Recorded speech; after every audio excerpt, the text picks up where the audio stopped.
Okay, welcome to the Supercharge performance using GPUs in the cloud. So we're going to talk about why people use GPUs, and then talk about GPUs in Google Compute Engine. And then I'll highlight a point that was made in the last session, which is no more hardware ops. It really is a relief just to be able to ask for a GPU machine and get it. And I'll show you an example of how to provision a GPU instance. And then we'll look at remote workstations for animation and production. So my name is John Barrus. I'm the GPU product manager at Google Cloud. And this is Adrian Graham. And he'll introduce himself when he starts. So first of all, why do we use GPUs in the cloud? Well, GPUs are very good at certain types of work. So for instance, when you have large matrix calculations, for instance, in machine learning, or any type of video or image composition, you might want to run a number of calculations over the data, and especially in instances with large data. So for instance, in machine learning, you might have matrices that are 5,000 by 5,000 or 10,000 by 10,000 of floating points, and you multiply those by vectors, and you want to get another vector. And that kind of calculation can be done very quickly in parallel if you have a lot of cores to do the calculations. So for instance, multiplying ij by xj, in parallel you can do n squared parallel threads. You can do that very quickly. To calculate b, you have to gather some of the results together to add them together, but it still can be n parallel threads. And with CPUs, they have a certain number of threads you can run at the same time. They're complicated hyperthreads. They can manage a lot of complicated instructions. But with GPUs, they have an order of 100 times more threads. So for instance, K80 GPU might have 2,500 stream processors to do 2,500 multiplications at the same time in parallel. And the AMD S9300 and the P100 have 4,000 and 3,584, as you can see in this slide. But the other thing that makes them super fast is accessing memory bandwidth. So for instance, if you have to charge through a lot of data and do a lot of calculations, being able to pull through the data through memory very quickly to the processor makes a big difference. So just a little animated example here. If you have a CPU, you have a number of processors churning away, and that might scale up to dozens of processors at a time working on the data as it flows in from memory. A GPU has multiple cores running at the same time, and the information can come in from memory much more quickly, and then it scales up to thousands of cores simultaneously as well. So you can understand kind of very visually how you can get a lot more work done very rapidly. One example of how this is used is in molecular dynamics. So here's an example of simulating a molecular dynamics system. And if you look on the vertical axis, it's how many nanoseconds per day they can calculate. So this is calculated very fine time steps with a lot of information. And so even with a GPU, in this case 12 GPUs, you can only calculate up to 50 nanoseconds per day. Compared to CPUs, if you have 96 CPU processors, you might only get up to 20 nanoseconds per day on the step size. So it's actually 2.5 times faster using GPUs in this case. GPU computing is very popular. NVIDIA was kind enough to share this data with us. They have 400,000 GPU developers registered on their site, and that's 3 times as many as they had a few years ago. And then they have almost 20,000 organizations working with them on deep learning type activities using GPUs. And the other thing that isn't shown here, even though the deep learning frameworks are integrated with GPUs, there's also 450 applications that use GPUs, including transcoding GPUs for both images and video. So some of the things you might do with GPUs includes the machine learning training and inference, as I've mentioned already before, frame rendering and image composition, and one example we'll show today is using Vray from Chaos Group. A number of people do physical simulations and for structural mechanics, FEM, computational fluid dynamics. And there's a lot of interest in real-time visual analytics and SQL databases. So you can see open source video transcoding if you want to use FFmpeg, or there's a number of different options you can see here. So Vray is nice because it can use a number of K80s simultaneously to array trace a massive model in cloud in real time, and that's the demo you'll see today. And a quote by Kevin Margo, the director at Blur Studio, said that scalability inherent in modern Vray GPU ray trace rendering on NVIDIA K80s with cloud rendering on GCP enables real-time interaction with complex scenes. So this is an example. If you're working on a scene and you want to see how it actually will look in the final render, you can do this by rendering on hundreds of GPUs in the cloud simultaneously. And that's without installing a single GPU on-prem. So here's an example of visual analytics. MapD is a SQL database. And what they do is allow you to run their software in cloud on our GPUs. And those GPUs generate JPEG images in real time. So in this case, they're looking at the parallel processing power of the GPUs to analyze this taxi database, where they can query and render information from billions of queries a second with millisecond latency. Usually this takes quite a bit longer in a regular database. So I want to tell you a little bit about the GPUs in GCP. So first of all, we have introduced K80 GPUs around the world now in the US, Europe, and Asia. K80s are available today. The S9300s and Tesla P100s are coming soon. They offer teraflops of performance per instance. You can attach up to 8 GPUs per virtual machine. And and then you can scale up per machine as well with additional machines. Those are available in 4 regions. And in fact, today, GPUs became available in US West 1 region. And so this is an example of attaching a single GPU if you just need a little bit of extra speed. But as I mentioned, you can attach up to 8 GPUs at a time. So we also offer these in pass-through mode to give you bare metal performance. So instead of virtualizing the GPU, which would take away some of the performance, we plug those directly into the VM so that as you operate with the GPUs, you can get similar performance that you would get on-prem. And the nice thing is you don't have to do any capital investment. You don't have to install these yourselves, and you only pay for the time you use them. We offer per-minute billing with a 10-minute minimum. So as you want to just spin something up for 30 minutes and try it out and back down, you only pay for the 30 minutes you use. And we charge 70 cents in the US per GPU per hour, but we bill per minute. And in Europe and Asia, they're 77 cents per hour per GPU die. And I just want to mention about the hardware ops. I heard anecdotally from someone that they had ordered and installed a bunch of GPUs in their data center, but what they didn't realize is GPUs use a lot of power and they generate a lot of heat. And so they installed them in their data center and found that they had to throttle the GPUs in their data center because they didn't have the ability to carry the heat out and supply enough electricity for the GPUs. And so we've taken care of that for you. Instead of having to do the research about what you're going to buy, design a system, install it, test it. That includes the networking hardware, the SSDs, the disks, the whole system. We've done that all for you. We've optimized it.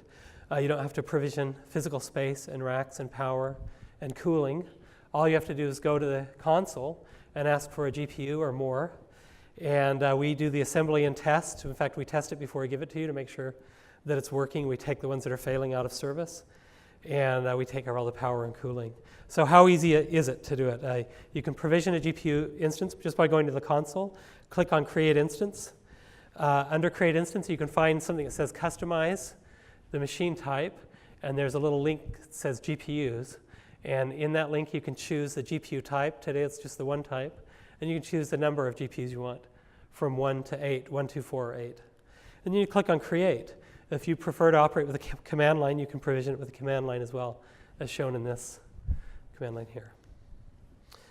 Now, the one downside with GPUs, because we offer them in pass-through mode, is we don't live migrate them, so there's no way we can take your data that's connected directly to your VM and move that for you. Usually with CPUs, we automatically migrate those so that if we have to do maintenance or take a machine out of service, you're not impacted at all in any way that you can tell. With GPUs in pass-through mode, we give you a 1 hour warning. We say we're going to need the GPUs. We're going to take the machine down. Within that hour, you need to save your state and then start up another machine and put it up on that machine. So we provide notice through metadata, or if you're using machine learning type workloads, you can use something like Tensorflow Supervisor in order to manage that for you transparently. So I'd like to turn this over to Adrian to show you some workloads you might be especially excited about. Thanks, John. Thanks, everyone. I'm going to have to, so I'm running 3 different monitors here. You'll have to excuse if there's a little bit of a hiccup. If you weren't here for my presentation on security this morning, which I hope you were. My name's Adrian Graham. I'm a cloud solutions architect working out of the Los Angeles area. I focus on media and entertainment, and specifically render and animation VFX pipelines and how to solve those problems on the cloud. Sorry, I'm just going to have to, can you actually mirror on this? I don't think you can. All right, so what do we need to render on the, today we're going to look at how, thank you very much, perfect. We're going to figure out how to render using a GPU on the cloud, how to run a remote workstation. And typically, if you weren't running on the cloud and you did want to run a remote workstation, you want to run a render workstation, what does a lighter need to do that work? They need a really powerful CPU, a machine with many cores, lots of memory, and a pretty expensive and powerful GPU. You need lots of storage. You need a bunch of render licenses if you're going to want to render to any great capacity, as well as interactive licenses. We need color accurate display capability. That's really important to make sure that colors match no matter what facility, what artist is looking at the same assets. And obviously you need as many render workers as possible on your farm. The content that we're going to look at today, if I can get my mouse rolling here. I'm just going to let these roll. We don't need audio while we play this. We're going to look at this content by Kevin Margo, director at Blur Studios. This is a project called Construct, or I keep calling it Construct. There's Kevin right there. It's about a robot a construction worker robot, who shows up for work one day to find some horrible dealings going on. I won't spoil it for you. You can watch it on YouTube. It's really beautiful. But what set this apart from different workflows is the virtual studio setup that Kevin implemented. And he's got this live motion capture suit actor setup with a motion capture suit. And they're capturing his motions and his motion animation in real time, as well as the camera movement. So they're, I thought that was it.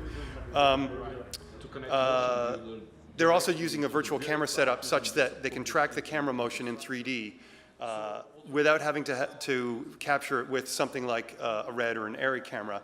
And essentially the only data that's coming from the camera is the positional and the rotational data from the camera. You can see they have sort of a rig there that tracks in 6 degrees of freedom the motion of the camera, which is in turn streamed up to the virtual scene that they're rendering on GPUs. Now, this was done a few years ago, back I think in 2014, and it was rendered on I think a 32 GPU NVIDIA cluster that they had installed on site in one of their closets or machine rooms or something that they rented. It was very expensive, but even back then, and the GPU performance that we're getting today is better than this.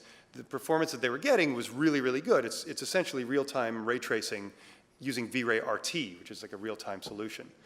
So they're distributing the real-time rendering, real-time ray tracing across these 32 GPUs, and we're going to be doing that today, but we're going to be doing it on 128 GPUs. They're also able to stream the data live to different devices. You saw somebody with an iPhone showing it. You could obviously preview what's happening on the tablet that the camera has attached to it.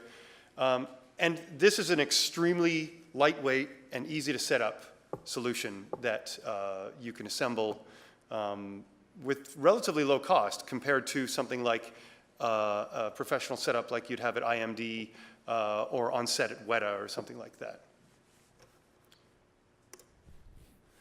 So instead of a video, we're actually going to switch to my monitor, if we could do that. We're going to do this over, we spoke earlier. Can you guys, I don't know if you can switch to my monitor, get it up on the screen there. Nope, okay, I'm going to slide my, all right. Nope, yeah, oh God. Oh my God, it's way over there. It's a disaster. Can you guys swap these two? Because I moved it off. Sorry about this, guys. We should have, I can't. Oh, we can see that, but I can't see what's going on over there. Can we just swap the two displays here? Is that at all possible? Thank you. All right. Thank you.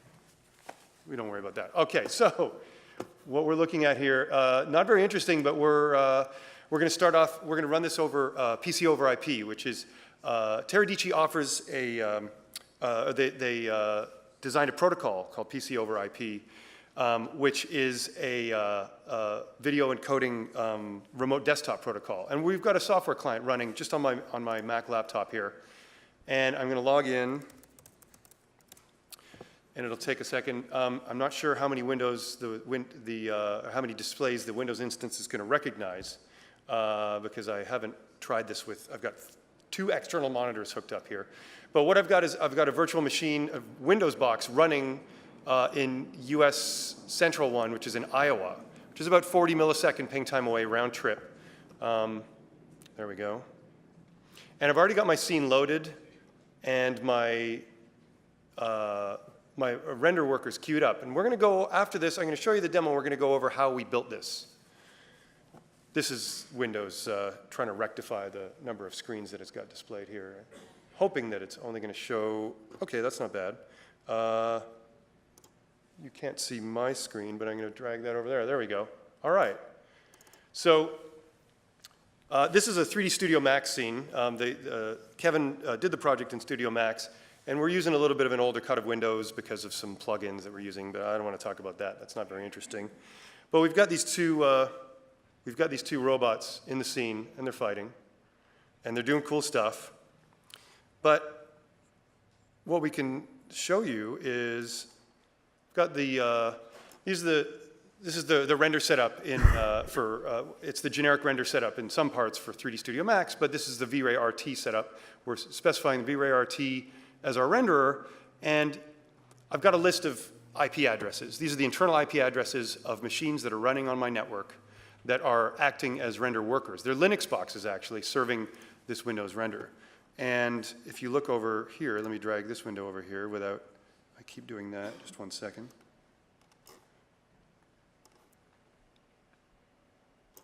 So this is the actual render, and you could see as I move the window, make that a little larger. I'm just going to do this, and then I'm going to move the 3D Studio Max window back over here so that you can see this full screen. But I'm free to move around in this. There we go. I'm free to move around and change my scene, and the render will refresh. So let me just move this back over here, and I'll show you a few cool things about this scene and how powerful it all is. I'm going to do that, and then maximize this. So when I do that, it's actually going to increase the resolution of my render here. So another thing that's happening is I can watch the logs occur over here of what machines it's talking to, and any of the machines that drop out of the pool will automatically disconnect. But I won't get blocks in my render missing. I'll actually get, it'll resolve them. It'll, even if I dynamically, while the render is going, kill off 30 of the 32 VMs that are running, that are contributing, it'll still render, although slower. So the scene is, I can just track around the scene a little bit. Did I disconnect there, or is it? It's, hold on one second, sorry. Let me just check something here. No. Now, see, there's some bugs with Studio Max where the render will disconnect from the actual host, but we did see it for 1 second there. Let's just force a re-render. All right, this is not a problem. We can restart the render. And this is actually an interesting case here. So, yeah, we have a minute or two. Let me bring the render back up, and I'm going to hit the render button again. It takes a couple minutes for everything to be queued up, but if we watch what's going on over here, and then something that's actually quite interesting is to watch the, I'm going to move my, move my terminal over here. So this, here I've SSH'd into one of my render workers, and I'm tailing the serial port output of it. What I can also do is look at a list of all my workers and see their status. I'm just running G-Cloud commands here which I spoke about earlier. But you could see that the top screen up here, it's loading different assets, and it's running the raycast, or sorry, the ray trace and everything. And I'm able to monitor the progress of it pretty easily just from my laptop. This window here is not part of the, this is not the PC over IP. This is just running locally on my Mac. So we'll give that a sec. Just hide that. While that's still launching, I'm going to set my scene back here, over here, so we could see what's going on. But yeah, you could see down here one of the render workers. This is a live demo, folks. It's I hope you guys aren't too shocked by what's going on, but nothing's really happened. We're just requeuing the render. But the thing is, once it renders, it's rendering in almost real time. Or once it queues up, it's rendering in almost real time. You can see some of the machines have disconnected, but it's handling those dynamically. What was I going to say? There we are. So one thing to point out here is we're rendering on GPUs. This original data was, they tried rendering it in a bunch of different ways. Vray, of course, can render on CPUs and GPUs. And the original method of rendering on CPUs took 2 to 4 hours per frame. The version that you saw, let me move this off screen here. The version that you saw in that video took about, I think, 18 minutes per frame. And here we're rendering it in nearly real time. So I move and it updates. And you could see we're doing some sort of, we're doing some pretty heavy geometry substitution here. Each one of these red pyramids is a low-res representation of a tree, which gets up-resed as you zoom in. So if I frame one of these cubes, for example, and zoom in, give it a second, and it's resolving to the high-res, the high-resolution forest, which is pretty damn impressive. And it's a sort of an iterative process of a render in that it'll resolve the graininess over time. So if you let it sit for maybe 7 or 8 seconds, it will smooth out completely, depending on your render settings. And this is a really huge scene, by the way. This is not, you might ask the question, how does this differ from a game engine? And some modern game engines are massively impressive and absolutely gorgeous, but you have to be very careful about how much geometry, what resolution textures, and how much throughput and the types of animation and the translation of the animation there are. This is high-resolution production data that we're rendering in near real time on 128 GPUs, 1,500 miles away, which I don't know about you guys, but I think is pretty impressive. So yeah, I mean, you zoom way, way out, you can see the entire scene. Against this, we're using a Spherical HDR to illuminate the whole thing. Also, I didn't even show, I could scrub the timeline and the robots will move and the render will resolve. But this is a relatively heavy scene. A lighter wouldn't be spending too much time in here. Oh, there's our robots right there. Let's just try one last thing before we move on. So let's just let it resolve real quick. Thinking. Maybe we'll go look at we'll see what happened here. Startup finished, yeah, well, all right. Maybe force a re-render. Don't have time to do that now. All right, so again, it disconnected, but I don't think it's Google Cloud's fault.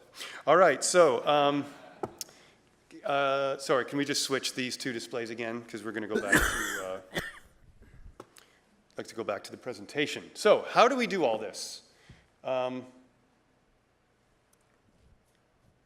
will attempt to click forward when the displays get swapped. Do you need me to pull one of the displays out, you guys? All right, we got 1 second.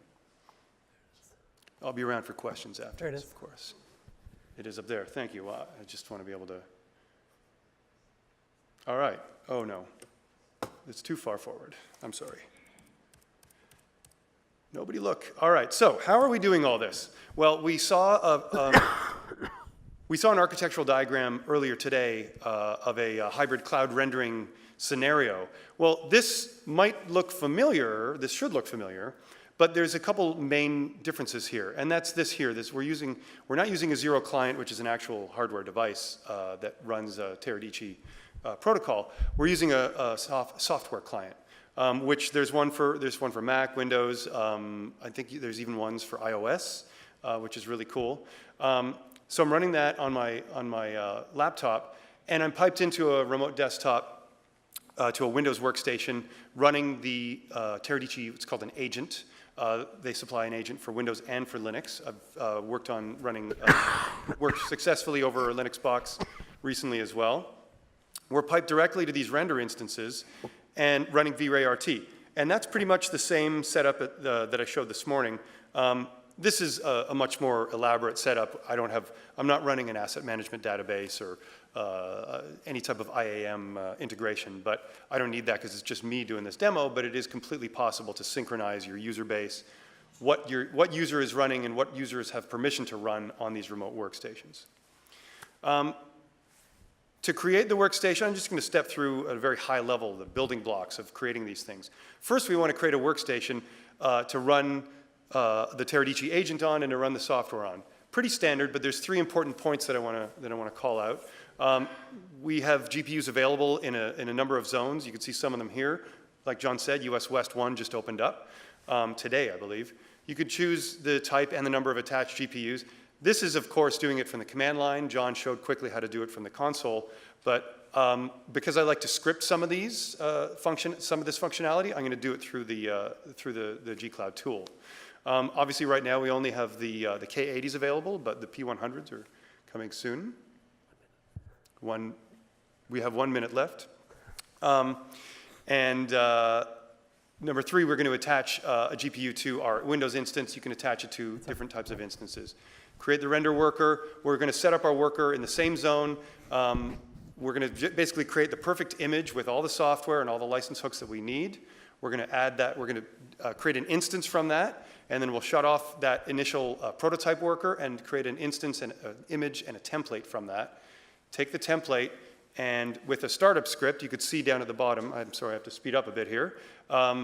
We are deploying the Vray server command line so that it starts up and it listens over that particular port.